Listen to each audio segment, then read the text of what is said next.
Exosome treatment for brain injury.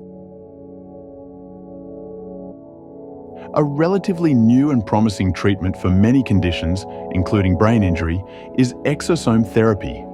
Exosomes are microscopic vesicles that cells release that are made up of different proteins, nucleic acids, and other substances. They can affect recipient cells' behavior and are essential for cell-to-cell communication. Exosome treatment works in the brain injury context through a variety of interrelated pathways that support neuroprotection, neuro-regeneration, and inflammatory response control. Exosomes carrying neuroprotective substances are extracted from donor cells and used in exosome treatment for brain injury.